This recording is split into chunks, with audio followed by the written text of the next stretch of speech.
as we should have a moment of silence for a forgotten but well-loved bit. I hate everything. Do we pick the bit up for the next rotation? Absolutely not. It is gone.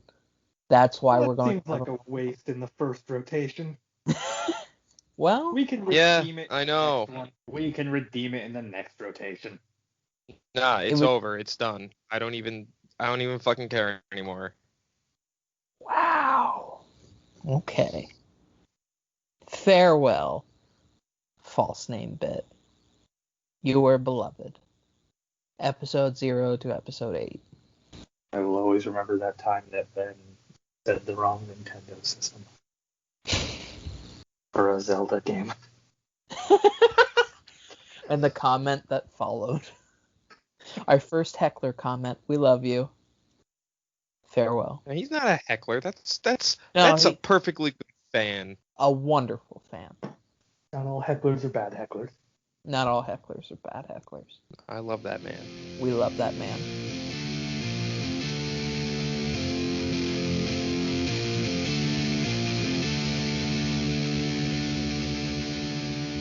Hello and welcome to Star Wars Every Week Forever, the podcast where we watch one Star Wars movie every week for the rest of eternity. Yay! The long-awaited Rise of Skywalker. The best one. The best one. We all know how we feel about this movie at this point. I think we've made it very well established. So maybe it might be best to start off, if it's possible, with the things we like about this movie. This is going to be our shortest episode ever if that's what we're doing. Jesus. Starting off, I said. So do we have anything? Do we have anything? I love Billy D. Williams as an actor. Billy D. Williams fills me with joy. That is a good note. Other than that, I feel nothing but sad. Ben, do you have anything positive to say about this movie?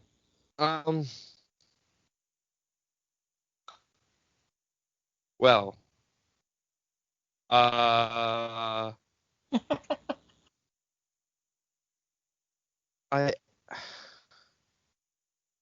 this fucking movie.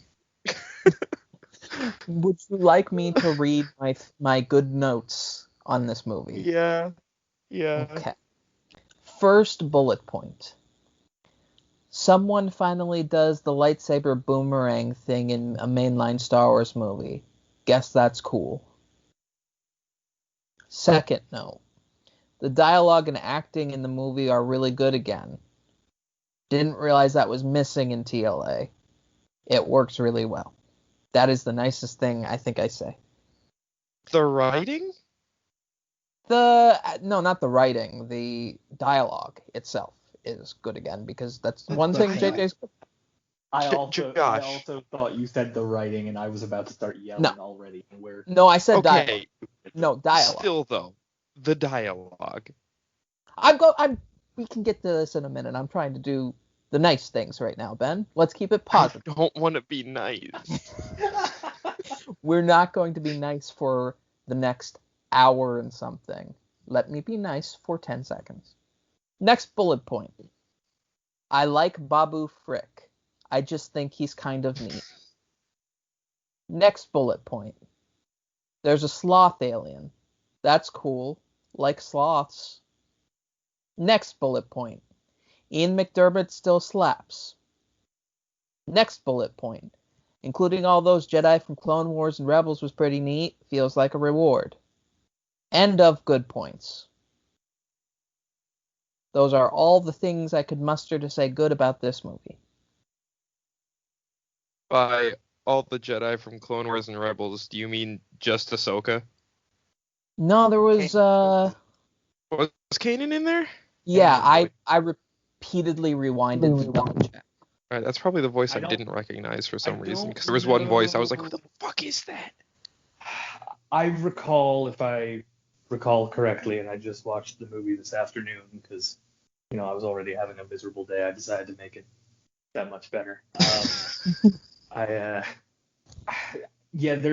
I don't know who from Clone Wars, but there's a couple of the other like Jedi Council members, I think. I could be wrong, but I'm pretty sure Coyote Mundi is in there for some reason. Fuck Coyote Mundi. I did not make a list. Windu's in there, Yoda's in there, Luke's in there. Okay, positive part is over. Fucking Hayden Christensen. I wanted to not... I didn't go into The Rise of Skywalker, strangely, to give Hayden Christensen a hard time. But his delivery in the fucking Force vision is still fucking awful. Look, I'm gonna rant about Hayden Christensen for a while. So I'm gonna Today? Yes. How? I'll get there. I'm gonna put a pin in this for a second to talk about. I'll get there. So they have said in a couple of interviews, they being, I believe, Dave Filoni and I think JJ might have even said it in an interview. So Ahsoka's voice is there. Yes. And people were rightfully concerned because they were like, oh, we're just hearing dead Jedi. Why are we hearing Ahsoka when we've not seen the end of her story yet? So they've confirmed that that Ahsoka was the only living Jedi voice that Rey heard in that. Did they confirm that? They did confirm that, yes. Again, it might, because I'm pretty sure, like I said, it was Dave Filoni who said that, and that could just be Dave pulling shit out of the ether. I remember Dave sharing like an image of her with Gandalf, and it's like Gandalf says, "Oh, don't worry, people thought I was dead too." Yeah, that's the thing. But I wasn't sure if that was 100% confirmation or just, like you said, Dave being Dave. Dave being Dave. He's like the anti-Lucas at this point. I love Dave Filoni. He is a wonderful. He's the fun George Lucas. It's amazing that the Star Wars circles, for some reason, really hated him when he started, but within like 2 years, they adored him. Oh, Good for Dave Filoni. Dave Filoni, and possibly Kevin Feige, depending on how well The Mandalorian season 2 goes. Now, Kevin Feige's not the one involved. Who am I thinking? The other MCU guy. I know who you're talking about. Favreau, right? Jon Favreau. Yeah, Favreau. Favreau and Dave Filoni may be the saviors of Star Wars, but we'll see how Mandalorian season 2 goes first. Now, Episode 10, 11, and 12 goes to Dave Filoni. Do it. That's my dream. That's my absolute dream. Well, your dream is to add 3 more movies to this Forever podcast? Yes, because, and this goes into what I'm saying here. So one of the only voices that I would have liked to be here, but again, we touched on this last week when you brought up like Sabine possibly being in Last Jedi.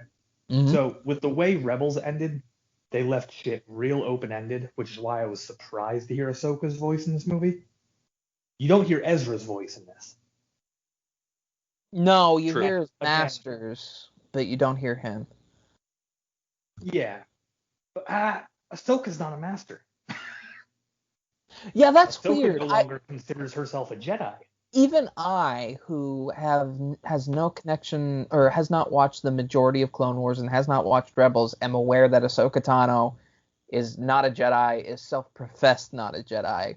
Yeah. I did not realize until you said it how weird that is. That's the thing. It's like, so Ezra, if you want to go in the camp that we're hearing Ahsoka as a living Jedi's voice, you could have done Ezra wherever he is, maybe, because that's still up in the air. I don't know. It felt like rewatching it this time, I was thrilled by hearing Ahsoka the first couple times I saw this movie. Now it just feels like the wrong kind of fan service. Yeah. I get it. Fan service for the sake of fan service. Yeah. Then again, Qui-Gon's in there, and he's not exactly like Jedi, but he's Jedi. I don't know. I'm glad we got a little bit of Space Coke. I mean, he was a Jedi until the end.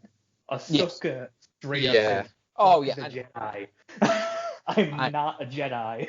Like, he didn't straight up leave the order and denounce its members. While we're before, and I have a feeling we're gonna really dig our hands into the mud on this episode.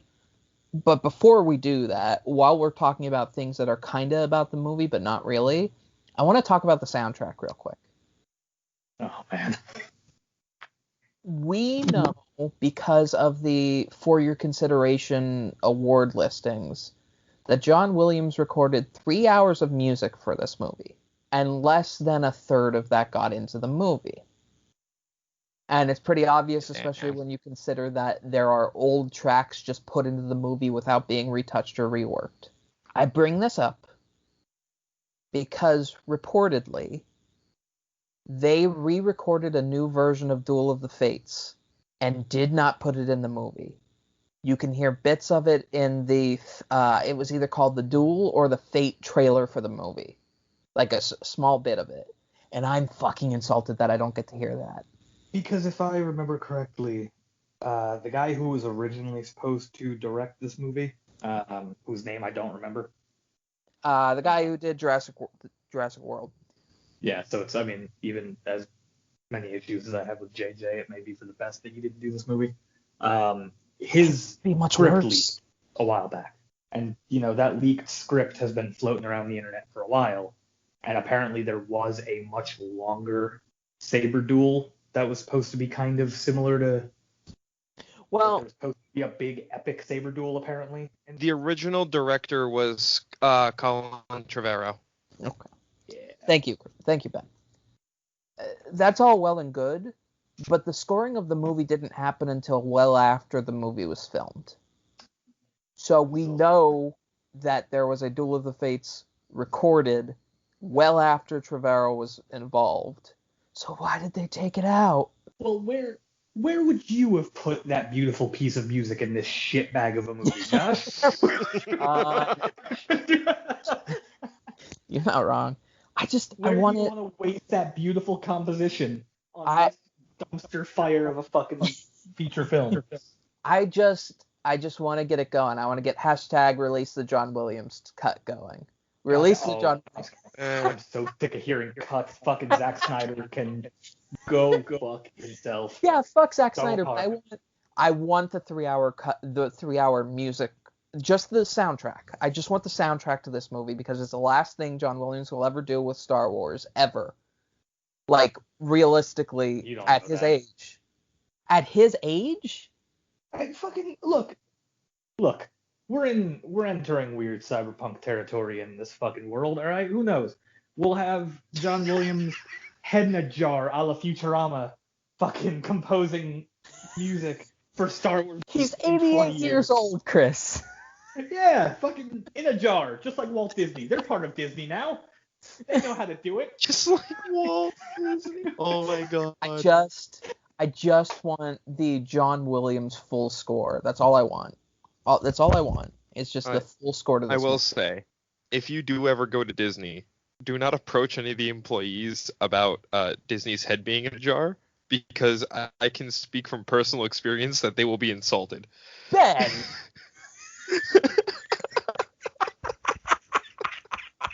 What did you do? So, I went to Disney in, February. And I was with my friend's family, and we had a VIP day, which is they have one of their employees who's like a VIP like person who interacts with the groups who get the VIP thing, and he'll follow you around and he'll be like, all right, what rides do you want to go on? And he'll get you on the rides. Like he'll skip as much of the line for you as possible. Like if you're going from one part of the park to the other, they'll take you like through the back areas to get you there quicker, and he'll answer all sorts of questions for you. So the whole day, and I am very much, I love conspiracies because of how ridiculous they are. And so I was telling my friend about the Walt Disney being cryogenically frozen. So he's like, it's the end of our trip with him. He's like, all right, I'll see you guys. You have a great trip. I was like, wait, I have one more question for you. And he goes, all right, what is it, Ben? And I'm like, where's the head? He looks at me, he goes, what do you mean? I'm like, Walt Disney's head. And he looked at me, he said no, and he walked away. You deserve it. This story brought to you by Disney Plus. Disney Plus, the Keep best giving us money to buy your favorite business. franchises. Do you want to see Iron Man This fight story the brought Predator? to you by- Give us money, bitch. This story brought to you by Disney Parks. Stop asking about Walt Disney's head, please.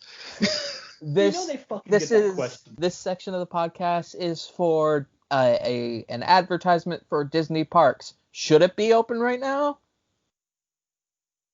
So, The Rise of Skywalker. Fucking Christ. Uh, You can't blame me for this one. You asked.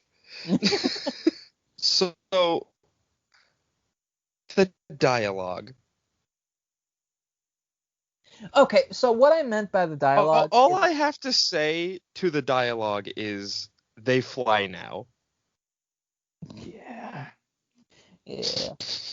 I didn't so much mind that the dialogue, the attempts at humor in this movie, and there's a couple of parts of this movie that still make me laugh. It's way better than The Last Jedi. Whoa, I- absolutely when not. It is Okay. definitely not in As any far as way, shape, or humor? form. As far as humor, No, it's not. does It's anyone get put on I- hold in this movie? I did not laugh at one moment in this film either time I've watched it. Not Babu Frick. the last. I didn't laugh at Babu Frick. Babu Frick was fun, but I At the didn't theater, laugh. you laughed at Babu Frick. Don't even lie. I was 3 seats away from you. How do you even remember that? You were next to me. No, and his were between us. All right, you're telling me the scene when they land back at the Rebel base and the Falcon's on fire, you don't fucking laugh at that scene? You don't think that's at least a little bit funny? You don't think that's at least a little bit better than the fucking, hey, let me put you on hold real quick fucking joke from... I never said that joke was good. I never said that joke was good. That is an atrocity, especially where it's placed. You're arguing What? against my point that the humor in this movie is better than The Last Jedi. All I'm saying is that there are 2 jokes in The Last Jedi that I laugh out loud at every single time. I cannot remember one single. I threw things at my TV while rewatching this movie. I did not laugh. Not once. What I will say is this movie, humor-wise, hits the mark for me a lot more often than The Last Jedi does, but when it misses the mark, boy howdy, does it fucking miss the mark. Oh, yeah. When they first get to the planet looking for the Sith Hunter or Jedi Hunter ship, whatever the hell that... Thanks so much for another desert planet. We definitely need it. Yeah, whatever that fucking piece of plot point is, they get there and 3PO says something like, oh, we're really lucky. This only happens once every 43 years. And they're all staring at him and he does that little turn to look behind him. That's fucking great. I'm sorry. You want to know why I didn't laugh at that? Because there's a lot of weird 3PO moments in this movie. There's a moment in this movie where 3PO says, am I dead? Is this the afterlife? Are droids allowed in the afterlife? And it filled me with existential dread. It filled me with existential dread. I'm like, not only was I like, Star Wars, what the fuck are you doing? I was also like, 3PO kind of dies in this movie. You want to put that joke in the movie? Okay, sure. Okay, go ahead. Nah, I'm here for it. I don't know. If this movie does one thing right, and I mean one thing right, it's making me enjoy 3PO as a character. Oh, 3PO is great in this movie. It's just 3PO is great in this movie. It's like, fuck, we're here at the end of this beloved saga. You want to call it the fucking Skywalker saga? 9 movies. We're here. And the one thing you want to get right is making 3PO a likable character. Like, It's like I saw an image and it just said the Skywalker saga is just 3 generations of Skywalkers treating 3PO like shit. I never felt such a connection to an image that was just text in my life. I wanna agree with you and say this is the best interpretation of 3PO, but there's just a lot of jokes that are had. Okay, so a lot of the jokes in Star Wars are had at 3PO's expense, but none of them are existential like they are in this movie. Even when, like, 3PO technically dies, of course he comes back at the end because this movie can't commit to anything it does. But even when he, like, dies, I don't want to do this. That little fucking Wally goddamn droid. Yo. I fucking hate that little thing. And when a while, Yeah, that thing. Yeah, he ruins scenes all the time. There's literally a trailer spot with 3PO saying, I want to say goodbye to my friends, and it was like genuinely emotional in a way. In the movie, that fucking Wally bot just looks around and goes, sad. I'm like, you think? Thanks so much. Thanks so much. Now I'm not sad because you ruined the moment. You ruined the moment, you little shit. And we all know why that's there. We never, all know the only reason that droid is in that movie. What did Josh call Grievous? Major merchandise from the planet Walmart. Yep. Major. Yep. This is merchandise to Buy Me Boogaloo. I had so many things to rant about, but I'm losing track of what I want to rant about. Well, here we go. I'm gonna rant. I'm gonna rant real quick because we're gonna go fucking super out of order, but I don't give a shit because I gotta rant about this before I forget. Oh no, we can't go out of order. Us go out of order? That's an atrocity. Fuck the both. That's unheard of. So anyway, listen. There's nothing, and I mean nothing, in this movie that pisses me off more than that fucking Harrison Ford scene. Yeah. Because here's what we're led to believe, and I understand that what this scene was likely supposed to be was going to be Leia, because we don't get a fucking moment between Leia and Ben this whole goddamn movie, this whole goddamn trilogy. Yeah, she just kind of dies sad because. Yeah. I thought maybe I went into this movie. This is only the second time I've seen this movie. I went into this movie thinking, okay, maybe if I'm watching it carefully, like one of the things I thought about, not to go on a side tangent, but I will get it out very quickly. I thought going into the final Palpatine fight beforehand, I was like, maybe I'll make a note how that would have been cool if Yoda and Palpatine fought like that in Attack of the Clones. No, that has nothing to fucking do with it. They don't really use it really well. Fuck it. I thought maybe Leia is channeling Han's spirit to talk to her son, but then I remembered that Leia just kind of fucking dies. Like, nope, and I'll dispute that. So that's 100%.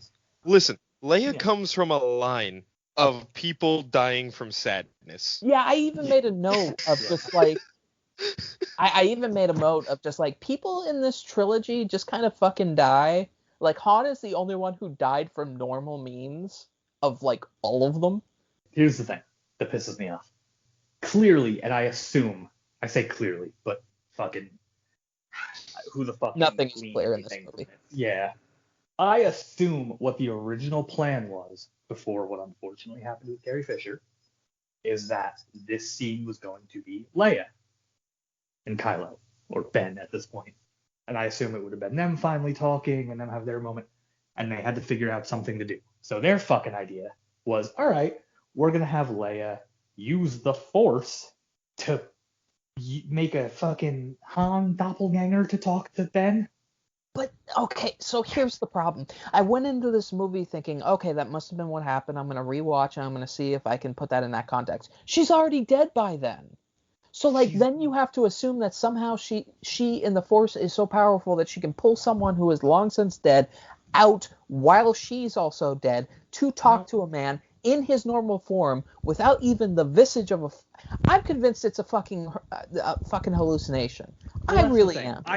I think you can make the argument it's either a hallucination or Leia's body doesn't do the Force disappear thing until after that. You can make the argument that Leia is sticking around with the Force, like her spirit, or like she's astral fucking projecting or something. And she doesn't truly die until her body disappears, like all the Jedi. You know what I mean? I guess so, yeah. This. You're right, but I'm not happy about it.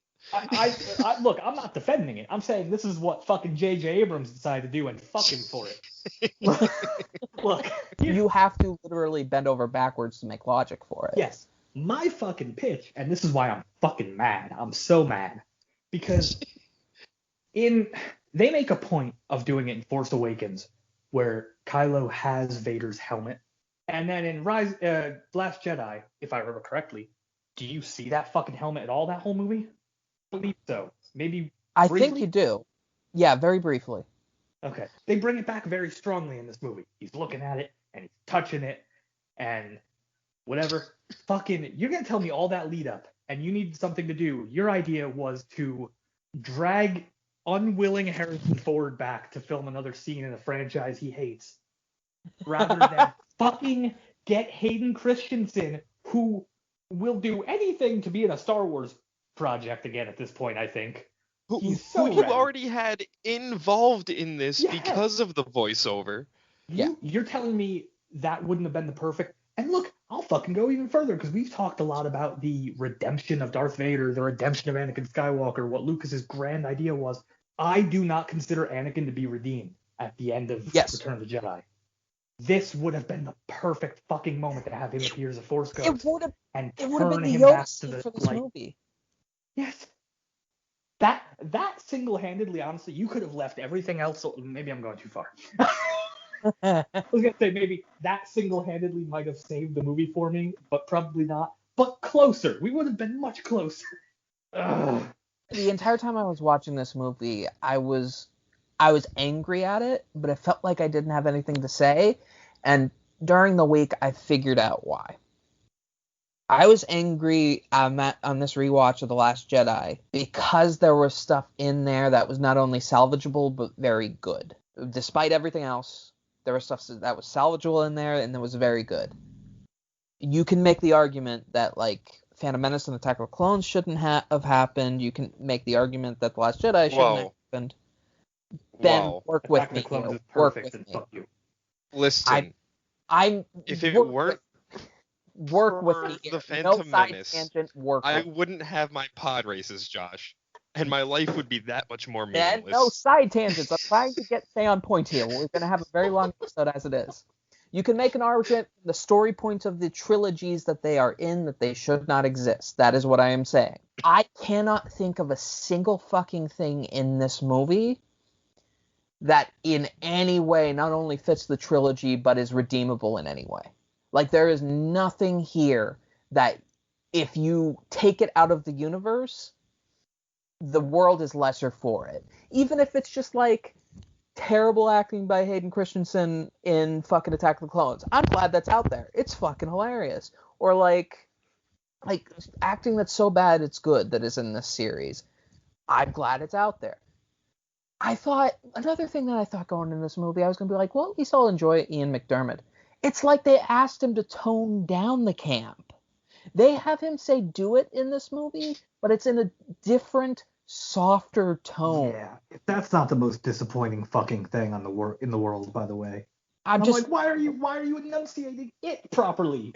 God damn it, we're here for one thing, you bastard. This movie could have been saved by a do it. All I'm saying is that it's incredibly frustrating that I want to find something good in this movie like I can all of the others, even the really bad ones, and say, all right, that is worth preserving. That is a good thing that I want in this world so that I can live with this movie existing. There's nothing here. I got to a point where I got to the part where like what could have been cut out. I'm like, there's nothing. The whole movie, there's nothing. The entire thing is a mess, and there's nothing redeemable. One thing I will give it, and this is a bit more abstract than like story points or plot points like you're going after, but I will give this movie, it is visually nice to watch. Oh, bullshit. No, it's got great, the whole scene where they're in the that festival, the visuals and the extras in the background and everything are great. I will die on this hill. I guess, like... That'd be I agree with that. That I did appreciate that festival during the rewatch. I can't think of the festival. Festival was really well done. Although it's supposed to be like some weird backwater planet from what I gathered, and the First Order's just already there for some reason. Yeah.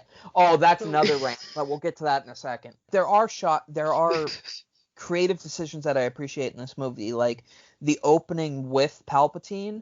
The way that they light his face repeatedly is really, really good. Like, there's that kind of stuff all throughout the movie, but it's not tangible. It's not a thing that... I refuse to give that opening scene any fucking point for anything. Because that's the worst, Yeah. and I'll die on this hill. That's the worst opening scene in any movie ever made ever. It's, hey, you know those last two movies that we did? Hey, Yeah. fuck those. Here's this plot point now. And The the Emperor's first- back. The first 5 minutes of this movie is unforgivable. You're absolutely right. But I'm like, you see, I'm struggling to compliment things. I shouldn't have to struggle to compliment. Don't compliment it. Fuck this movie and fuck JJ. Look, You want a don't fun need to compliment fact? this movie. Something that so this movie is so fucking scattered. That opening when Kylo's on that like weird ashen planet. You know what planet that is? Do you guys know what planet that is? I'm genuinely No. asking. No. That's motherfucking Mustafar. What? No, it fucking isn't. Look it up. It's fucking It Mustafar. had. That's not. Okay. I mean, look, the ash, I'll concede, makes sense, I guess. But like, No, it doesn't. It's a we're tree. never- There's trees. I didn't say the trees made sense. I said the ash makes sense because the fucking lava, Josh. Damn it. Look. Look, fuck those trees. That's not what I'm saying. Those trees make no sense. All right, that's the next T-shirt. We're gonna have Teddy Bear Vietnam and No, fuck man, the fuck tree. those trees. Just put it on one side and the other. Just a sad Lorax.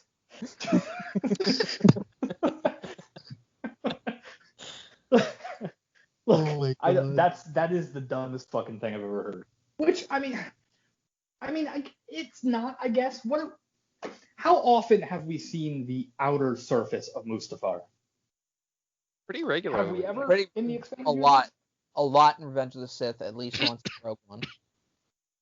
And actually, Okay, in the yeah, in that opening shot, when it's giving you the establishing shot of the planet, it is like you can tell it's Mustafar because it's all red and glowy and shit.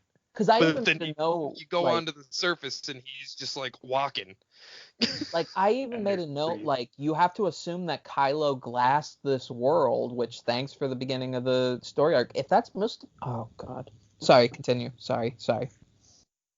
No, that was my whole rant. That's fucking Mustafar for some reason. And there's like some weird like tale that like Mustafar is being like reclaimed or whatever. But like, it's What the fuck Again, is reclaiming it? The use on Vaughn? What would you no, Yeah. it was like so Mustafar was fucked up like that for some like weird supernatural reason. Like there was a goddess who had her heart stolen or something weird like that, and like for some reason the planet was returning back to nature since episode 3. Well, here's the thing, and I'm gonna say once again, God damn it, because even more so, if we want to do fucking Vader connections, you're gonna tell me Kylo, who's obsessed with fucking Darth Vader, is on goddamn Mustafar, and he's not gonna go pop on down to see where Vader's castle was and/or Yeah. is? Well, that'll be a fucking shot in a comic now at some point when it should have been in the movie. Like that would have been if you're gonna do this bullshit, which I cannot say enough, you should not. The thing that makes sense is to like expand that a little bit so that he goes there and finds the Sith hologram, and then there's some fucking the Wayfinder whatever, and then there's some fucking lead up to the Palpatine's here, I guess. I don't know. I don't fucking... Or you could have, Nah, we're just gonna say, oh hey, Palpatine's back. He's screaming into the void in the fucking opening crawl. Yep.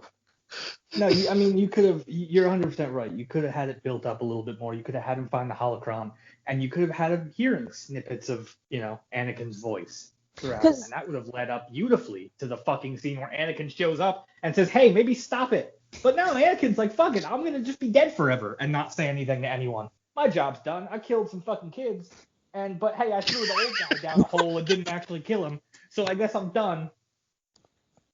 Star Wars fans are Star Wars fans. The core of Star Wars fans, I truly believe, are people who will accept anything as long as you don't like spit in their face. There were so many people who saw that trailer with Palpatine's voice and was like, "Okay, I'm not gonna rule it out, but you gotta kind of sell it on me." If they had done that, there would have been a whole legion of fans that were like, "Okay, at least you sold me on it," even if they didn't properly sell that. That is what my stance was from the beginning of seeing those trailers. Like I had a friend like trying to talk to me about it and sending me trailers. I'm like, nah, I'm consuming minimal things because they really got to do some fucking legwork to get me invested in this. It's not impossible, but they got to put the work in. And they're just like, oh, yeah, he's back. I They was did that literally friend. no legwork. They No. did literally none. They did negative legwork. There's So, JJ, how do you want to reintroduce Palpatine? Like, okay, here's the idea. In the text crawl, hold on. no. This is what happened. He was like, "Hey JJ, so we're reintroducing Palpatine. Yeah, how do you want to do it at the beginning of the film?" I don't know. I just figured I'd do it, and that was it. Like that was the justification. He says do it the way that it's said in this movie too. Like Do it's it. not even the episode. It's not even the episode 3. Do it. I have 6 pages of notes on this movie, but so much of it is like every time I watch one of these movies, there will be a nitpick that comes to mind, and I'm like, I'm not gonna write that one down because I'm gonna need fodder for the future. But I was just so annoyed with this movie, and there was so little I could say constructively to change it that I was just kind of writing down whatever came to mind. And one scene in this movie reminded me of the rant we did on the first episode of this podcast. And by rant, I mean me, and by me, I mean conspiracy. When I mentioned the festival desert planet, Kylo ends up with the thingamajigger, the Horcrux, the plot point, through the Force vision, Horcrux. and then gets it analyzed like very quickly, and then within seconds of Rey being there, he manages to get it analyzed and then send it back to that planet in order to get the stormtroopers to chase after them. It is the most insane series of events you are supposed to follow in any Star Wars movie, because you have to assume that they could get that thing analyzed in literal seconds and then get the message in literal seconds to that planet, so that in literal seconds, as Rey walked away from the vision, a stormtrooper could chase them because that stormtrooper knew already. I know it's been 62-ish years in canon, but you're fucking telling me they managed to go from no like coverage of Naboo in the first movie during the Valorum bullshit, and yet 62 years later they can transmit things at the speed of like an incomprehensible speed, faster than even light. Well, I will say, and I hate to use these words, but in its defense, Ugh. Star Wars has had a habit of transmitting things instantaneously for a long ass time. Not to this extent. Yes, to this extent. Absolutely. We have had signals go from different systems Yeah. instantaneously. But you also Case have in to, point, episode 2. you also have to factor in this scenario that they had to literally run a scan on a thing. In the amount of time Rey takes 3 steps away from where the Force connection happened. Josh, let me stop you here, because it's gonna save us a lot of time. They don't care. I know. They don't have an established fucking. Nothing matters. All right. I know. Everything's made up and nothing matters. It's just like Whose Line. Nothing. No, fucking matters. Star Wars Thinking too Don't much. anyway. just line like that.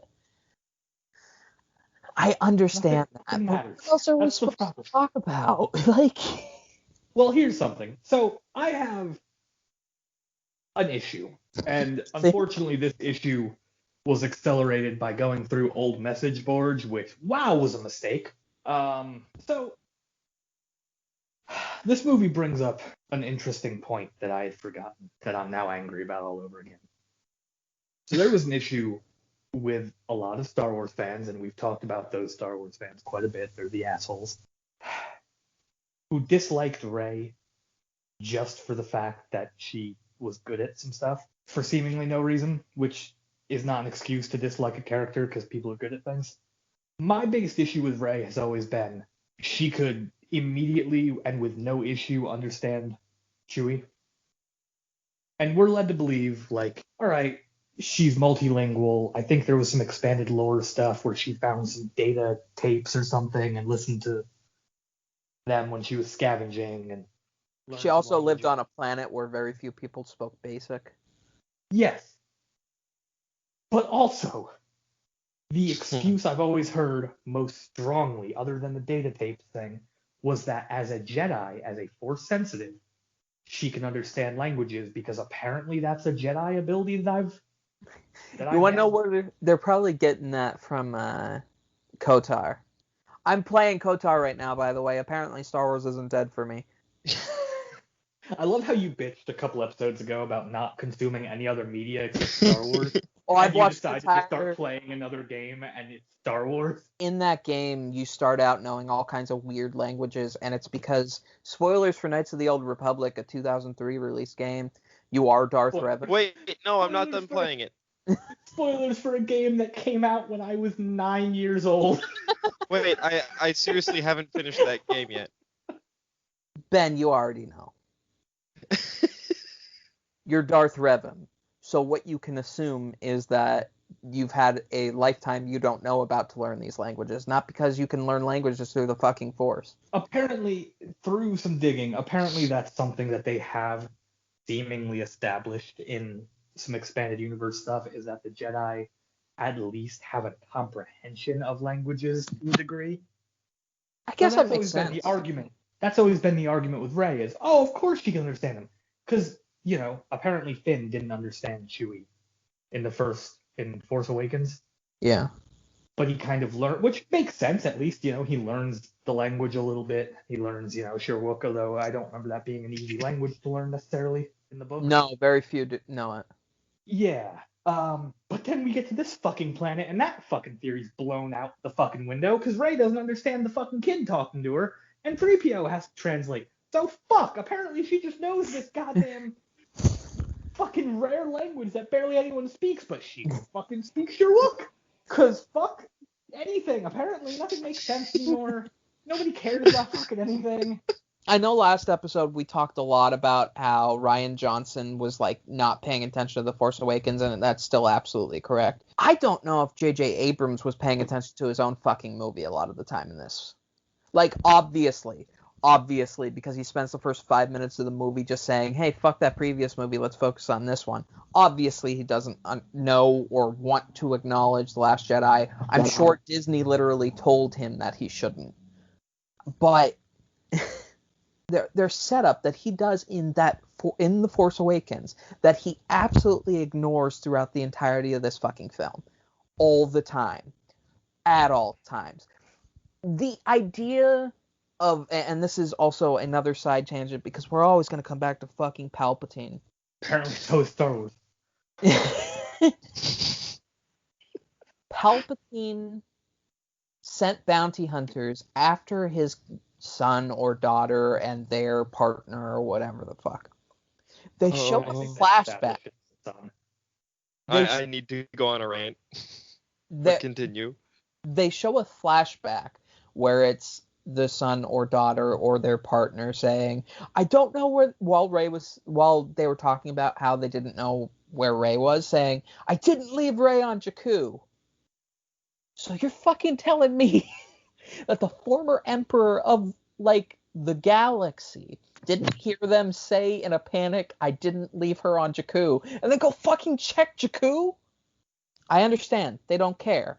But Go, Ben. So, do you boys want to know Rey's legitimate lineage? No. Well, I'm going to tell you. So, on Exegol, Palpatine found the cult of the Sith, and he started creating clones. One of these clones was not Force sensitive. So, Palpatine being the piece of shit he is, you'd think would normally just kill it. But they decide, nah, we're just going to send it out into the galaxy. That clone has a daughter. Are you fucking and serious? That daughter is Rey. I am dead fucking serious. It's a clone of who? Palpatine? Of Palpatine that wasn't Force sensitive, so they deemed it, undesirable. So you're telling me...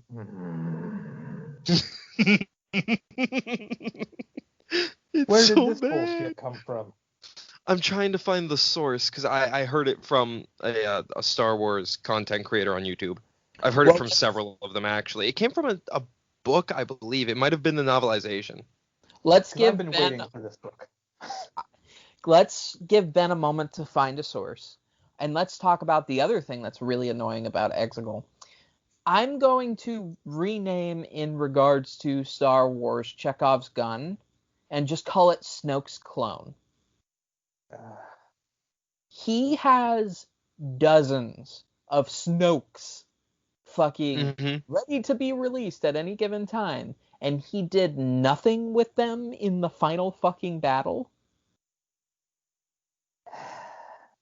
Why show the Snokes then? It's just to retroactively explain why Snoke was never explained. I understand that, but if you put it in, it's fucking Chekhov's gun. If they're there, you have to use them.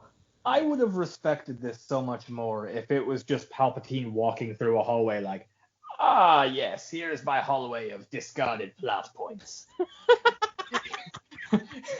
Here is Snoke in a tube because fuck you. Okay. Here's Luke's hand. We're gonna do something with that at some point. We're gonna clone him too. Yeah, we're gonna clone Luke, and it's gonna be a really shitty comic run. The novelization of The Rise of Skywalker did reveal that Rey's father is actually a failed Palpatine clone. It's revealed in the book that the Palpatine we're seeing on screen is not the same from Return of the Jedi, but in fact a clone of Pappy Sheev. Well, see, that feels like important information that should have been established in the movie. And that's the other thing I wanted to bring up. So he is in a clone body. So what's his nuts in the Rebel or Resistance base was right. It's legitimate Sith alchemy and cloning. He actually got it right. Sorry. You mean Charlie from Lost, who gets more fucking screen time and lines than Rose, an established character from the last movie? Oh, that's a crime. That's a crime. Yes, that body that Palpatine is inhabiting is legitimately a clone of Palpatine. And the reason it's so fucked up, the clone body couldn't handle the amount of like dark energies in Palpatine's soul or something like that. Okay. So they really are at this point just picking and choosing what they want to use from the books. Ben, do you still have Wikipedia open? I assume you have. I always have Wikipedia open. Would you please look up what the fuck happened to Kamino? Because this movie says outright that the only people who know how cloning works were the ancient Sith. And, it's not like that's I don't think they say that. They legitimately say in the movie that the only people who understood the dark science of cloning were the Sith. So I need to know what happened to them. That can't be a line that's said. It is a line that is said. There's a line being said. I promise you it is a line that is said. Because Kamino is, if I remember correctly, I think it was my dad that pointed it out to me. I didn't even notice the first time watching it. In The Mandalorian, there's a Kamino logo on the one scientist's sleeve. Wikipedia has one sentence about Kamino during the Age of the Empire. After the creation of the Galactic Empire, the cloning facilities on Kamino were shut down. That's all it says.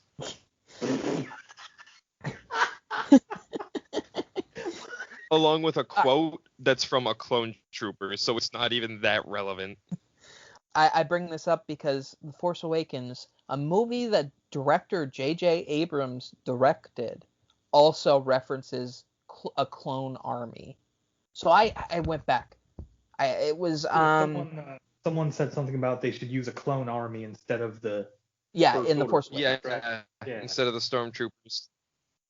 I will recheck this, but I am 100% sure, and if I'm wrong, I will do some kind of walk of shame. But they say only the Sith knew how to clone. You can work that, I guess, into fucking Sifo Dyas, fucking blah, blah, blah, blah, blah. But that is what they say in the movie. That is what they say in the movie. I see where your confusion is, Josh. What? The quote is dark science cloning secrets only the Sith knew. Right? Yes, that's the exact quote. Which I feel like is much more vague than just cloning. Yeah. I think that's more referring to the dark science of bringing someone's soul back from the dead. Yeah, that's the thing. It's I like can the clone. understand It's like where your confusion comes from, though. I think this statement is dark science, comma, cloning, comma, secrets only the Sith knew. Yes. So it's three separate Which is that points, same It's one not I was saying, talking about when it's what's his face from. yeah, fucking Can- Charlie from Lost. Can you at least just I can understand your confusion because that's Yeah, worded very, yeah. very not well. Which is another reason why the dialogue's shit. Thank you. That's all I needed. All I needed was at least the admission that you can see where I'm coming from. That fucking. From Oh that yeah, no, you, Yes, you I can can. easily confuse that. Yeah. No, my issue here, Oh, and it's exactly that fucking moment, is like I bitched about in the Revenge of the Sith episode, where Anakin should have looked at Palpatine when he's given the tragedy of Darth Plagueis. Of how the fuck do you know all this? That fucking random little guy. At no point during this, dark Sith science and cloning. At no point does anyone want to go, hey, dude, who are you? What's happening? Why do you know Who are this? you? Where the fuck is this Charlie from Lost? Hey, you were Charlie on Lost. Charlie. The only way that this is acceptable if it's in 10, 11, and 12, Charlie from Lost is the Grand Sith Lord of the entire trilogy. That's the only way this is acceptable. Him and Jar Jar. That's the real rule of two. And just like Lost, he's only in the first half of the first movie, and then he dies and comes back as a fucking ghost a couple times. I'm so mad. I'm fucking. I'm so much more amped up on this fucking episode of this goddamn podcast than I have been on any other fucking episode. So there was supposed to be an entire subplot to this movie about the core worlds, specifically Coruscant, having an uprising. You fucking kidding me? And I am so mad that we How many times don't have get they that. cut out? How many times have they cut out a Coruscant uprising in a Star Wars movie? I feel like that's like every trilogy has a cut Coruscant uprising. I'm going to be watching all of the special features of all of the movies next rotation. So let's take deleted scenes and put them in a box and revisit them. Also, And inside will there was a cliffhanger about an uprising on Mon Cala, and it left off on a cliffhanger, and all it said at the back was "to be continued in the Rise of Skywalker." I'm trying to find a source for that because I know I've seen it. Again, let's put this in a box. See what it says, Ben, but let's put this in a box and let's take out a very special box to us all.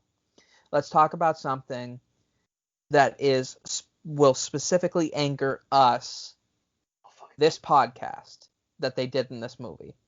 Let's open it up and let's all scream as we talk about what they did to Finpo. God damn it. You motherfucker. I'm speaking only to JJ right now. You motherfucker. You took the people with the two best chemistry in the movies that begged you to have an LGBT plot line with them, and you made them fucking antagonistic towards each other? And half-ass shoehorn in kind of love interests for both of them in this movie. There's a scene where they're on one of the Star Destroyers that are all Death Stars apparently now. And does anybody have Finn's love interest's name by any chance? She's Nope. the former stormtrooper that kind of got shoehorned into the end there. No, but I do know she was planned to be Lando's like granddaughter or something like that. Yeah, that's a thing too. You want to know why I know that she was supposed to be Lando's daughter or granddaughter? Because this movie thinks that the Han and Leia theme is just about family. And they played that song while they were talking. And I'm like, oh yeah, that's his daughter. Also, is that not the dumbest fucking scene? In a movie filled with dumb scenes. Are you telling me that we're setting up a spin-off with this woman and Billy D. Williams? With this fucking like, oh, well, we're gonna find out where your family goes. No, the fuck you're not. Sit down, Lando. You're old. Nothing. You're not doing shit. You're not gonna do fucking anything. We're gonna get a shitty half-assed book at some point, but maybe not because they're doing the High Republic now, so fuck this canon. We're gonna get a shitty book at some point that's old-ass Lando and this fucking character they threw into the third act of this movie, trying to fucking track down her past. No one's gonna care, and nobody's gonna remember this character exists in 10 years. And it sucks because that could have been a cool fucking plot line of other, like, First Order members that left, but they made it such an afterthought. This movie, we've talked about marketing in Star Wars movies. This movie feels like if you've ever babysat or had a kid around you or anything like that that is crying, and you know that child has favorite toys, so you pull out a toy and you go, "Do you want this one?" And the child wails, so you put it in another box and say, "Do you want this one? Do you want this one? Do you want this one?" And that child never once picks up one of those toys. That is the character introductions in this movie. It's just, hey, this person's here. All right, throw him in the trash. Hey, this person's here. All right, throw him in the trash. Hey, this person's here. All right, throw him in the trash. And it's a discredit to every single one of them. Also, my favorite one. I'm sorry. Let me say this. There's a weird alien named Claude that is in. I forgot about Claude. Claude? Yeah, that is. Oh my god, I have too many Wikipedia tabs because I'm trying to search everything. He's on the Millennium Falcon on the beginning. And you don't see him. Oh, the slug thing. Yeah, and you don't see him see them with the exception of in a couple group shots on the planet that I don't know the name of where the Alliance is until the end of the movie when that Claude hugs one of the main characters. Who the fuck is Claude? Well, you see, I mean, he's on the Falcon in the beginning. Like, what is it? Finn runs past him and is like, "Oh, I hope you got that running, Claude." And he makes alien noises. And we're like, "Who the fuck is Claude? Why is he a crew member of the Falcon?" Episode title. He is a male trototome. Why? His biography is like 2 paragraphs. Why is he in a mainline Star Wars movie? He's only there for like 30 seconds. Can I ask a question? Because this is a question that I feel like Josh will understand. I don't know. Maybe Ben will. I've never personally seen any of it, so I have no bearing except for the new thing. Why did we let the guy that apparently, according to diehard fans, ruined Star Trek make Star Wars? Why did... Like, who the fuck thought that was a good idea? You want to know why? JJ just has a hit list of sci-fi franchises. You want to know why this happened? Let's be entirely honest. You want to know why this happened? Because J.J. Abrams was given the Star Trek franchise, and he looked at it and he said, "I can make a Star Wars film out of this." And then he made a Star Wars film, and it was called Star Trek. Those are Star Wars films. Look, I got no. I've tried to watch Star Trek a lot. I can't get into it, and that's how I knew he fucked up those movies. Is when I enjoyed the Star Trek movie. I went, "Oh, this isn't right. Something's wrong here." Star Trek is about politics and ethics, and he made Star Wars out of it. Like they're not like terrible. Well, the first one is not a terrible movie. It deep down to its core doesn't know what Star Trek is. Why? Because J.J. Abrams wanted to make a Star Wars movie. That's the truth. Join us next week for the first episode of J.J. Abrams' Star Trek every week forever. I would rather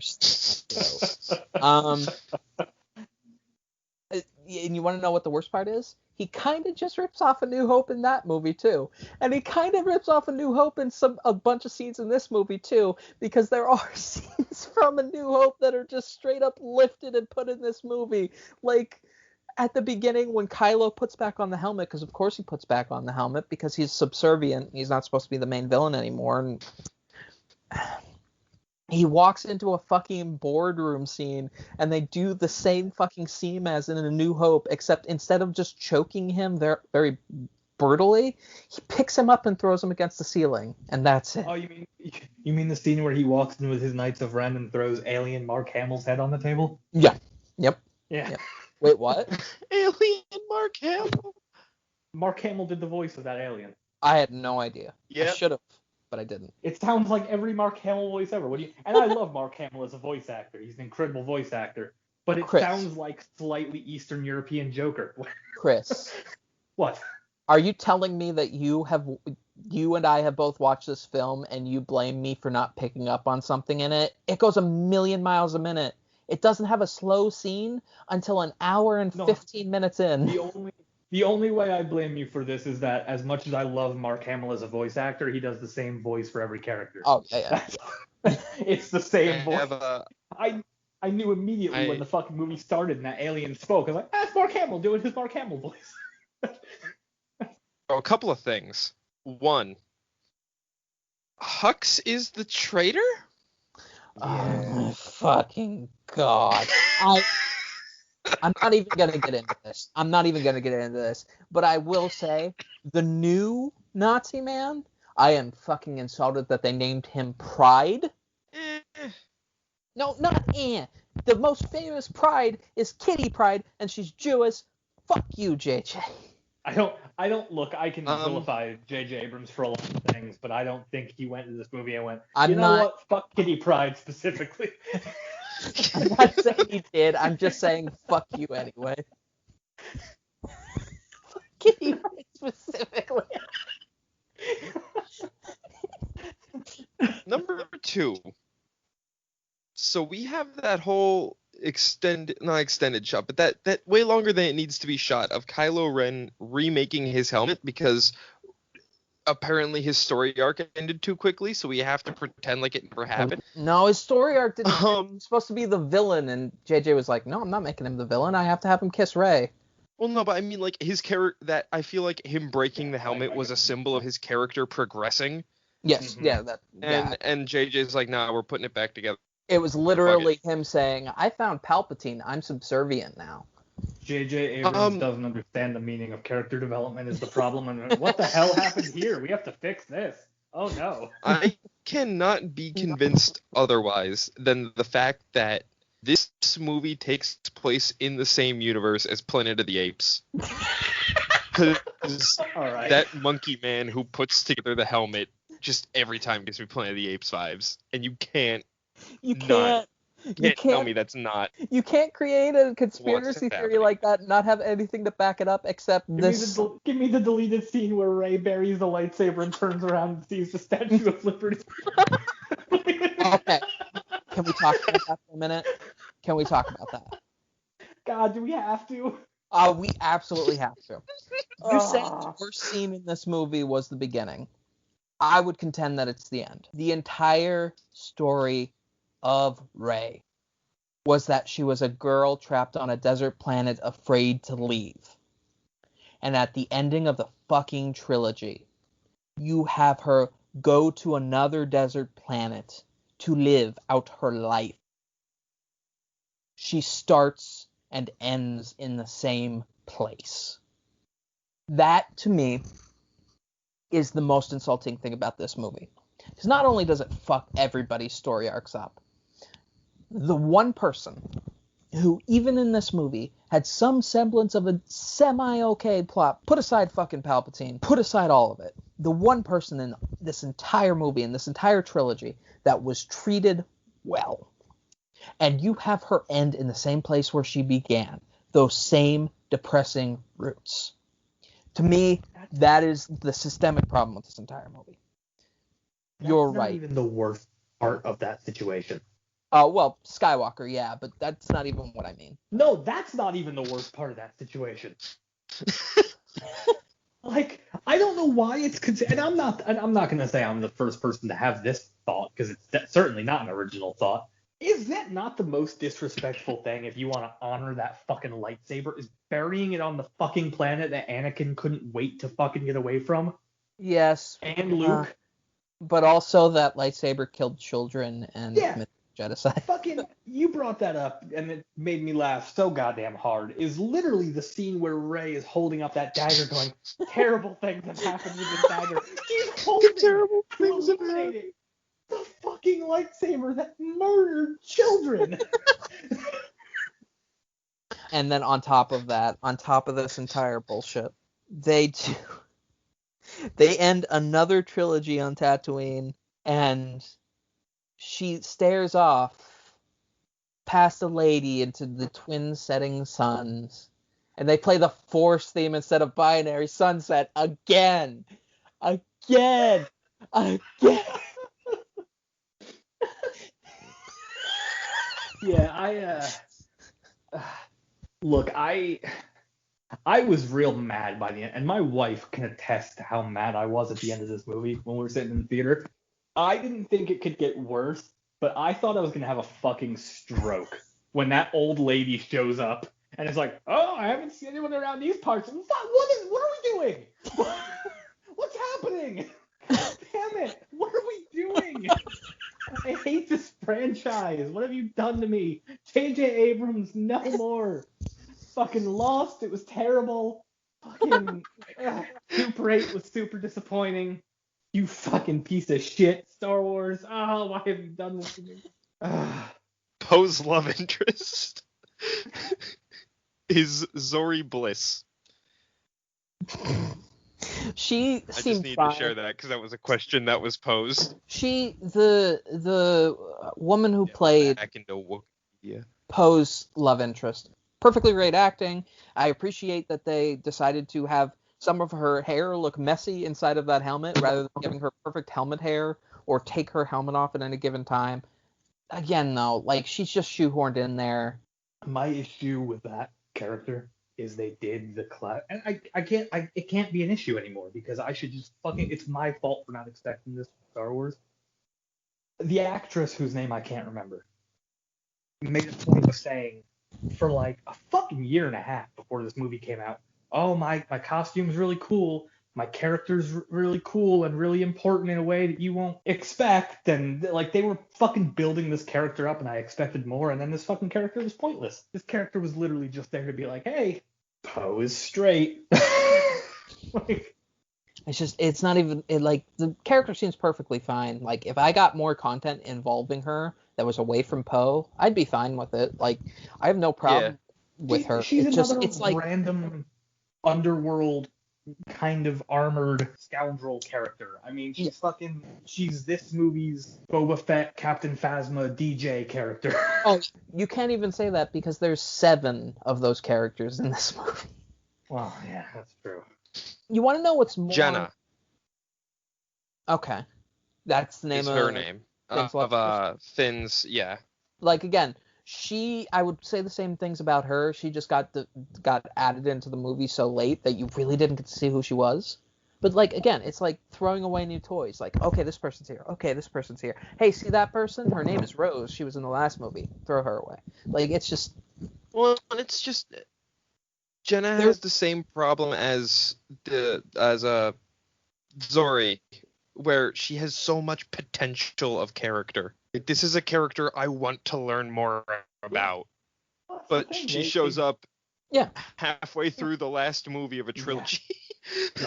They build up this whole, like, they do this, they're trying to build up this fucking thing with, like, Finn's character and her character, where it's like, oh, the First Order had a lot of people who left, and they were able to break through their programming or brainwashing or whatever. And why are we learning this in the last fucking movie? Clearly, none of these people are coming back. Because we didn't know what to do with Finn. We just wanted to hint at him having the Force rather than just go all in on it. So we needed, like, more bullshit for Finn to do. There's a scene on one of the Star Destroyers where they're riding the antler alien things in, and they're kind of stuck in a position. I don't remember specifically where, because the entire ending of this movie in space is kind of like a whole fucking thing.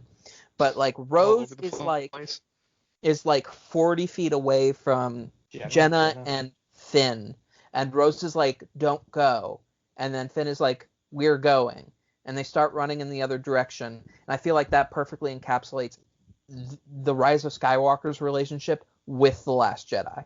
The Last Jedi obviously had a ton of problems in terms of trying to do what The Force Awakens set up, but this movie made an active decision to say, fuck The Last Jedi.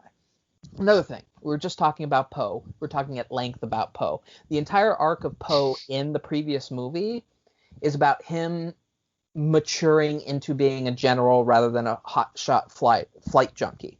In this movie, he's Han Solo, and then the first time he has a chance to jump into an X-wing when he's supposed to be a general, he jumps into an X-wing because, I guess you can jump in an X-wing and solve the problems of the galaxy. It's like Just, the Poe stuff really bothers me more than anything. And again, I'm going to preface this with I might be entirely wrong because I am not up on the new canon as much as I wish I was. Well, I was going to say as much as I wish I was, but fuck the new canon. If I remember correctly, and again, I might not be, they did stuff like books, Poe, before Force Awakens, that set up that like his family were like some sort of like nobles or like politicians or something in the New Republic.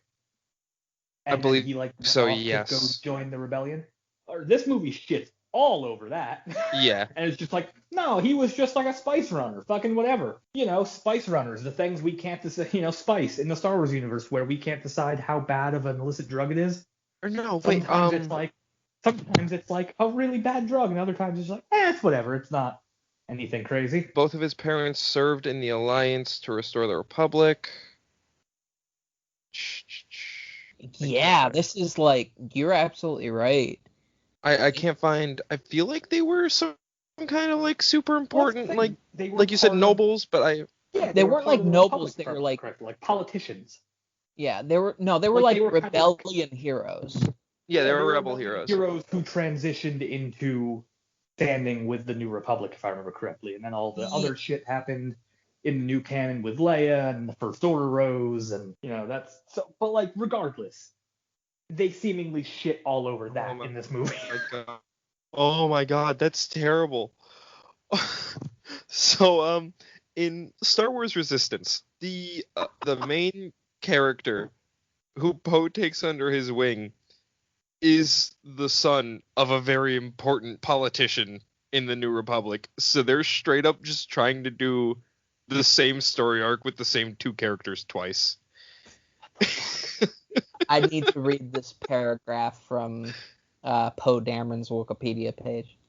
At age 6, Poe Dameron began to learn to fly in his mother's old RZ-1 A-Wing Interceptor, which was part of his mother's compensation package when she mustered out of the rebellion. She would take put a 6-year-old in an A-Wing. Those are like the fastest ships in the galaxy, aren't they? Work with me Rebellion's here. giving Work out with me. compensation packages? If this is surface level, you need to let me get through it so that we can get to the real shit. Okay. She would take Dameron up in it, and he would sit in her lap, learning how to control the ship from her. Tragedy struck his family when his mother unexpectedly died. At the time, Dameron was only 8 years old. Lulo Lampar, Bay's fellow rebel pilot and friend, helped raise Dameron, thus was like family to him. I messed up. I read the wrong paragraph. So let's go back to the last paragraph of the one before that. 6 months after the Battle of Endor, after the Imperial Remnant put forward Operation Cinder, Poe Dameron's parents left rebel service to reunite with him, settle on Yavin 4, and build a house in the colony, close to which they planted a Force-sensitive tree, a gift from Jedi Knight Luke Skywalker. So I guess trees are just Force-sensitive now? Like... Also, Luke knew these random rebels that were... So Luke knew Poe's parents then. Yeah. Yeah. God, I Because hate nobody this can- so much. I don't really, honestly, I don't mind that, I will say, because Luke was kind of a big deal in the rebellion. Yes, I just- but can we And it have sounds one like- character that's not connected to Luke Skywalker? No. Like, It's like, no, I get what he's saying. Because it once again comes back to what this No, trilogy I understand too. tried to do was be like, some people can come from nothing and be great. But that's not the case. You can't be great if you came from nothing. That's the Star Wars sequel point of order. I mean, the point's even worse because it's, I don't- hey, sometimes even though your dad is kind of like the leader of the space Nazis, sometimes you can be the hero of the story. Fuck. But that's what as much as I'm not a fan of them like flip-flopping with Rey's story, I feel like I'm not against the message that they were trying to put across with this movie. I just wish it didn't come to the detriment of the message of the last movie. the problem is I don't think they had a message they were going with. If that was supposed to be the message of, hey, you can, even if your Like your lineage is lineage evil, doesn't you're define you. okay. Yeah, but that's not what they were going with. It was, well, fuck, we've really fucked this. Yeah. She has to be someone's something. Obi-Wan? Yeah. No, we'd have to do too much. Fucking Palpatine, why not? Fuck it. You already made one. Force Jesus. Not only Palpatine, but Palpatine's granddaughter, or in the case of this expanded canon. And I don't want to shit on the people that are being forced to write this side content right now, because God knows they must have a fucking, nobody that did these movies was communicating with each other. I don't know what they were forced to deal with. They just sat there and went, oh shit, we gotta clean this up, don't we? Rey, you are more than your parents who were scavengers who were hiding away from their parent who was a Palpatine clone, who was a different Palpatine clone from the Palpatine clone that you just fought. Like, do you see what I mean? It's not thematic. It's like you have to pick out the theme of this movie by dredging through about 6 inches of shit and say, oh, there it is. Well, if you want to do that theme, why couldn't you fucking do what the previous movie did? Like, oh, I wouldn't have had to trudge through this bullshit then. I wouldn't have had to smell this bullshit. Can I talk about a thing that bothers me a lot? And again, I would like to, so whoever's listening to this right now, first off, why? Second, you've been on this journey with us to this episode, so you probably know. I get some canon stuff wrong because my memory sucks, and also there's like 30 years worth of expanded universe stuff that's no longer canon. So I don't know. But this is the thing that's bothered me since the first time I saw this movie. And there were a lot of dumb fucking theories, but also I don't like a lot of. I'll be nice and I'll call them Reddit Star Wars fans. Oh no. So, when most Jedi die, their bodies disappear. That seems to be a thing they've now established. No. No. Only Jedi who main can line become one with the movies. Force's bodies disappear. Right. But as far as Jedi we see in the movie generally that we see die on screen, they disappear. Other than maybe the ones who were killed during Order 66. I was gonna say Order that's 66 was like 10,000 Jedi who didn't and also disappear. and also all of those Jedi which apparently, I don't know about new canon, but old canon nearly wiped out a third of the Jedi Order that died on Geonosis. Yeah, that's true. Okay. Well, anyway, the thing that always bothered me, this fucking Rey and Kylo scene at the end. Oh my fucking god. So I'll throw that argument out because, and again, this was me more asking a question, more me having a theory because I needed other people who are better with the canon than I am to remind me. So yes, that theory is thrown out. Here's the other issue though that I had with this. They acted like in this movie that Jedi being able to use the Force to heal was some big revelation. Yeah. Meanwhile, in the expanded universe, it's like, yeah, they can just fucking do that. That's a thing they've always been able to do. It's a pretty common fucking Force ability. If you've played like any Star Wars, Wars, played like 50% of any Star Wars games about being a Jedi. Yeah. It's a super fucking common Force ability. That being said, why does it seem like apparently if you want to do that or heal someone, you have to fucking die to do so, and also you have to kiss somebody to fucking like what? So let's just fucking dredge through the bullshit on this. So JJ says that kiss was platonic. It was her comforting a dying man. That's bullshit. We know it. Rey didn't know he was dying when that happened.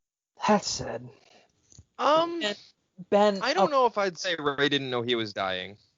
Okay, this doesn't matter. Here's the thing.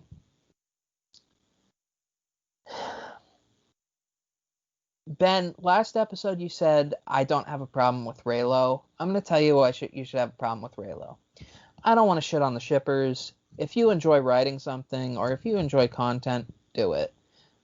But it's problematic to make this a thing. Because, and lest we forget, this man tortured her in The Force Awakens. Quite literally, tortured her. He, without permission, penetrated her mind knocked her out, and kidnapped her. But that's what we want to do with this ending. We want to make them a thing. That's all totally okay. And that's all super gross. But there's also and they've tried to get away from this. There's the fact of, all right, she is Palpatine's granddaughter. If you want to get technical, Ben is also related to Palpatine because Anakin is Palpatine's Force baby. Although, when this fucking movie came out and people started raising that point, the guy who wrote that comic began to be pressured into saying, well, I don't believe that's canon, or I was going for a different interpretation of that. And so they're backpedaling. So they're trying to change that now. But that's 100% the canon that they set up. It's almost like, for the betterment of both the side content and the movies, George, huge piece of shit, George Lucas as well, was right in saying, this side content is this side content, and I can choose to ignore it. And that side context and say, okay, because of that relationship, I can choose to paint a different picture on your movies. But we all know neither is technically canon. When you make all that shit canon, especially in a trilogy that is being released without any communication from Disney, the two directors, previously three, and all these side content people, it's almost like you're going to lead to situations like this just by blind chance. That's the thing. I mean, Star Wars is and there were at least a few I can think of where, at least with books and a couple of comics, Star Wars kind of did what DC does with like their Elseworlds content, where this was, they did a thing. It was like, well, we don't consider this to be mainline canon. This is just like a standalone story. But that's the problem with Star Wars, I think, is it's such a unique property where there's so much expanded universe content that was considered canon for so long, along with the books. And even now, they threw a lot of that out. There's new expanded universe content with the books and comics, that great Marvel Vader run. Fucking Clone Wars and Rebels, Resistance, not my thing, wasn't Ben's thing. No, it was not my thing. Yeah, I mean, but regardless, it's still canon. Star Wars is a unique property in the sense that it can oftentimes juggle very well lots of third-party properties that work hand in hand with the mainline entries. And oftentimes it does it very well. Sometimes you get something like this situation where, because of the third-party properties being canon, you get a situation where it's like, oops, we accidentally did a Game of Thrones. Again. We accidentally did a Game of Thrones again.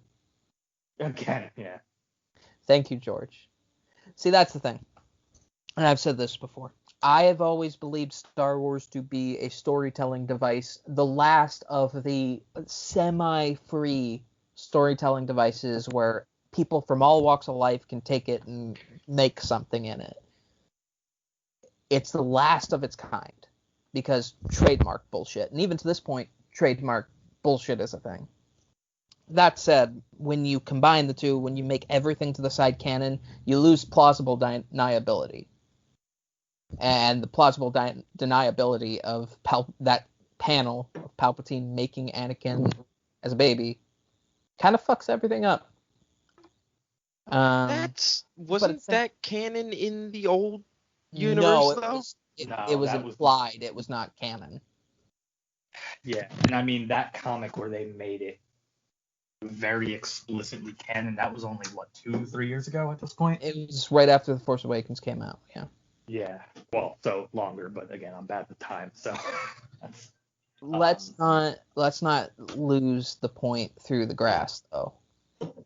Even without side content, this movie would be full. If I could Thanos snap, this is the only Star Wars movie that, no, not even Attack of the Clones.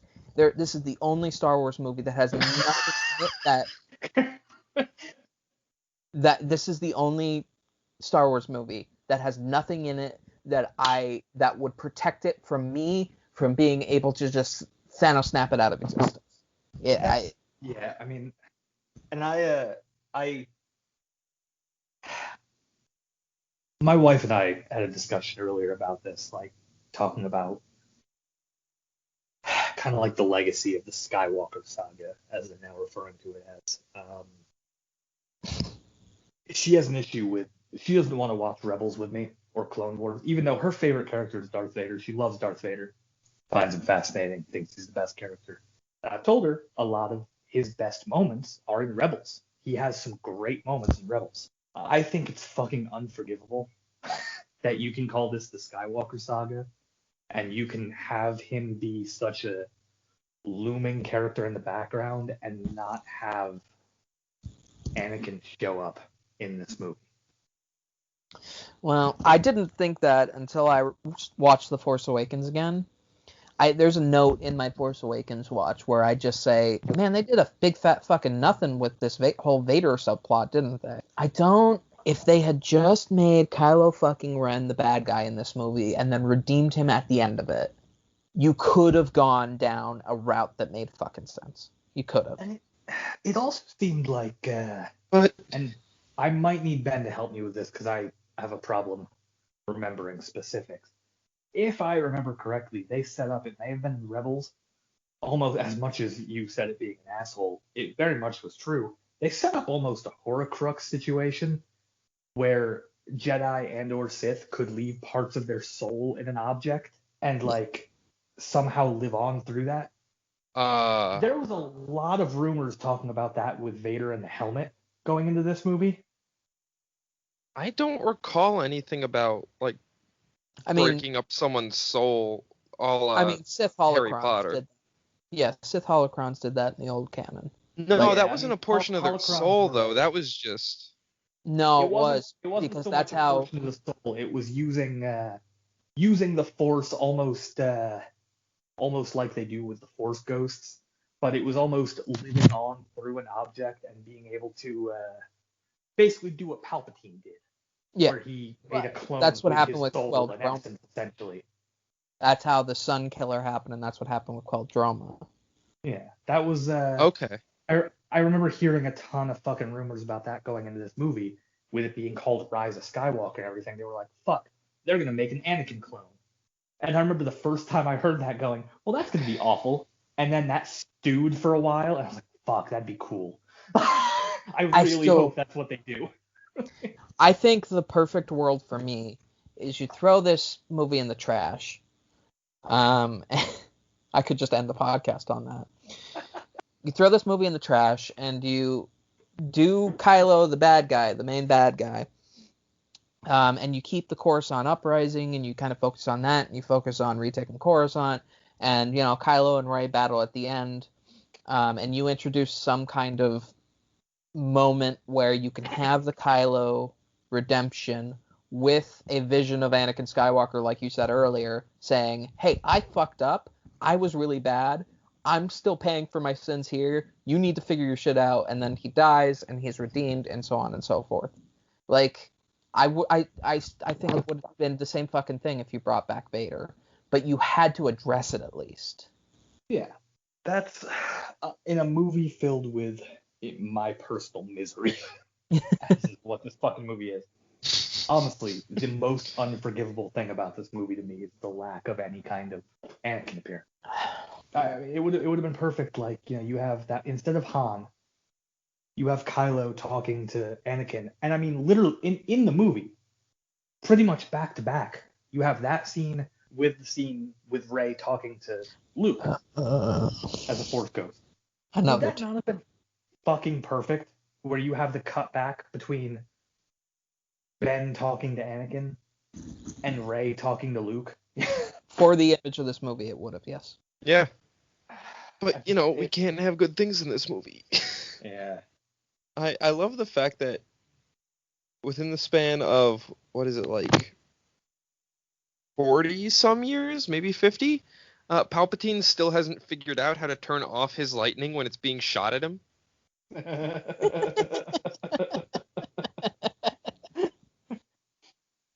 All that. Because, I remember the old excuse was, he was letting it happen happen so that he could further convince Anakin to fuck up Mace Windu. But now it's just like, nah, he just has no control.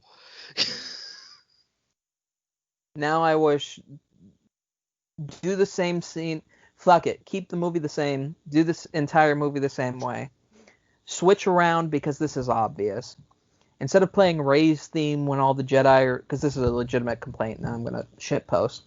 Instead of playing Rey's theme when all the Jedi are talking to her, and then the Force theme when she's going after Palpatine, switch those themes around because that just seems fucking obvious. And then she kills Palpatine the exact same way. We still have the entire same shitty movie, except after Palpatine, as Palpatine sort of dissipates from the lightning, you have Mace Windu go, "I got you, fucker!" And then that's the end of the movie. On a similar note, you know what I would have preferred? I will take this as a consolation prize instead of getting Anakin in this scene. Instead of Han Solo, I want Ben looking out into the horizon, and then he turns around to just hear like, "What the fuck are you doing, motherfucker? Stop being such a little bitch." And it's fucking Mace Windu as a Force ghost. Just, "Look, I dealt with your bitch ass grandfather." Oh my god. And I don't want it to be Mace Windu. I want it to be Samuel L. Jackson with Samuel L. his usual Jackson. glasses and his leather flat cap and the leather jacket, just like He finally lets loose. yeah. I don't want Mace Windu. I want Samuel L. Jackson with his normal look, with the leather flat cap and the leather jacket, and fucking just listen, motherfucker.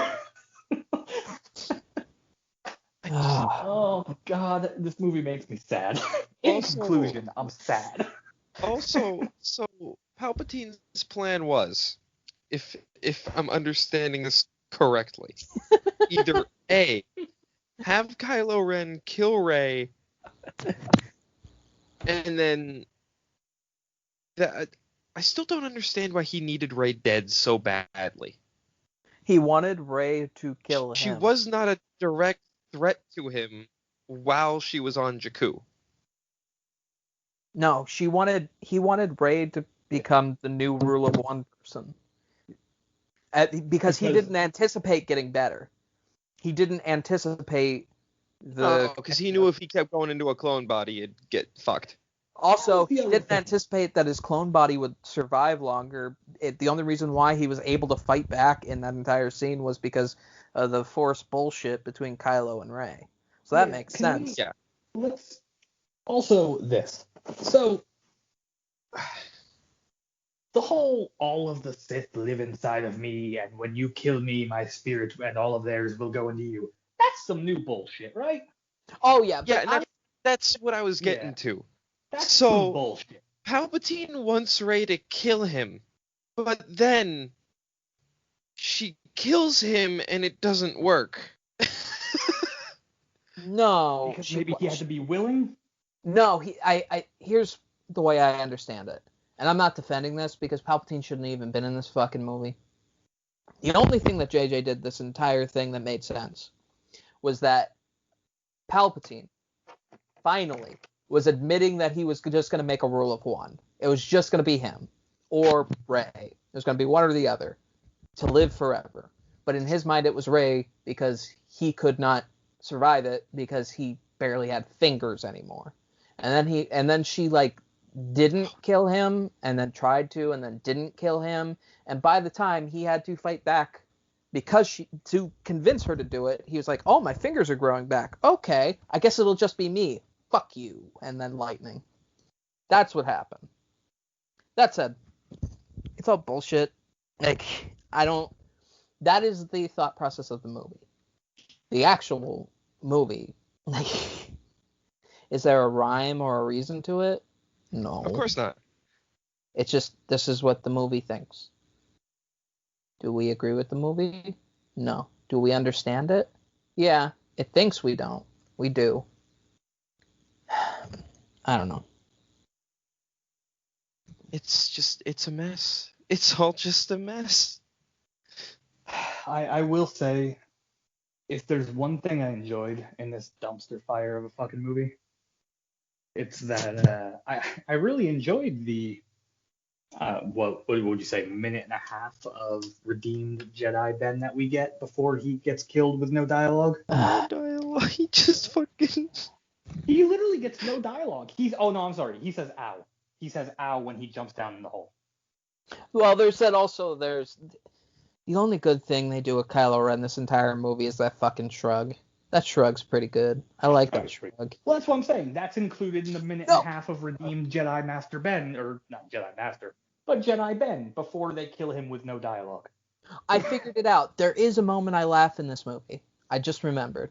Palpatine goes, just like your father did to me, so too shall you fall. And then Kylo falls. I laughed really hard at that. I don't know why. It just was really funny to me. I don't know. I think I was broken at that point. Well, at that point, it was probably just funny because it's like, well, how many more characters are we going to attempt to kill with fall damage? Because we know he's not really dead. Because no one dies from fall damage in Star Wars. You want to know what it is? It's partially that because we knew he wasn't going to die. It's also partially that it's the only time Ian McDiarmid was allowed to be campy in this movie. Like, it's almost like they looked at Ian McDiarmid in this movie and said, all right, first, oh my God, that's a lot. Second to hate.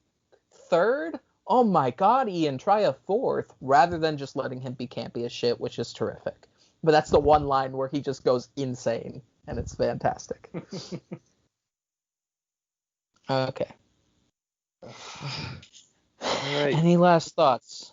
Therapy this week has been nice. It's been the most therapy. Do we have anything else to say about this sequel trilogy? I don't want to say anything about it ever again, but I'm gonna. I have a lot more to say, but we Yeah. have been talking for almost 2 hours now. Yeah. Thank you all so much for sticking through it. I knew it was going to be long. I didn't think it was going to be this long, but thank you for sticking through it. I promise we will not have an episode this fucking long ever again, unless it's like a special episode we do on the side. I am not going to make that promise because I will make that promise. Ever. I, the person who is editing this podcast, never. Chris, as soon as Josh is gone, we're making a 3-hour episode. Are we already planning for Josh's death? I mean... Well, no, but Josh always goes on about how he's going to be the first to go. I mean, you've figured out why I made the podcast in the first place. Now you can start preparing. This has been Star Wars Every Week Forever. Thank you. Good night. Next week, second rotation. Whoop-de-fucking-do. See you soon. Bye. I love you, Mr. Mishap. Yes.